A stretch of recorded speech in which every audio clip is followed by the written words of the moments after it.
আসসালামু আলাইকুম। তো সারা বছরে আমরা যে পরিমাণ মাংস লাগে, যে পরিমাণ মুরগ লাগে, তো রমজান মাসেও কিন্তু আমরা চাই সবই একটু বালাখানি খাইতাম। আর দেশি মুরগের বেলায় যদি যাই তো আর উপায় নাই, মনে করেন দেশি মুরগ এখন দেশে নাই হলেও চলে। তো মানে আপনারা সুবিধার্থে আপনারা যাতে সহজে ফাইন, তো আমরা এলাকার মশাদ ভাই লই আইছেন টাইগার মুরগ, যেটা মনে করো মোটামুটি আপনার দেশি মুরগর টেস্ট পাইবা, বা ফার্ম যে ব্রয়লার যেগুলো আছে এগুলোতে কিন্তু বালা টেস্ট পাওয়া যায় যেটা এটা লোক টাইগার মুরগ। আর আপনারা মনে করেন টাইগার মুরগ যাতে সহজে ফাইন, আমি কমেন্ট বক্সে আমি নাম্বার দেবো, মশাদ ভাইয়ের লোকে যোগাযোগ করবা। আর যথেষ্ট মানে বাজার রেট থেকে কমে পাইবা, সর্বোচ্চ চেষ্টা করবা। তাই না হোসেন যে আমি অত বেশি লাভ না, এর আগেও বহুত বেচছি, বহুত কাস্টমার নিছে না, তো অত বেশি আমি লাভ না। তো যে বা যারা নিছেন তারা কইতে পারবা যে তান কিলা খান ধরছেন। তো প্রত্যেক রমজান মাস আইলে তান মোটামুটি চিপ রেটে দিন দেওয়ার চেষ্টা করেন, যাতে তার কথা লাগে সেল বেশি হোক, লাভ কম হোক।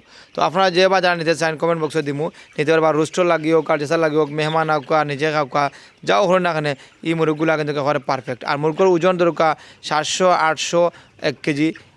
কোনো কোনো মুরগ আর কি আছে 1100 গ্রাম 1200 গ্রাম। তো যে বা যারা নিতে চান নিচে কমেন্ট বক্সে যোগাযোগ করবা। আসসালামু আলাইকুম।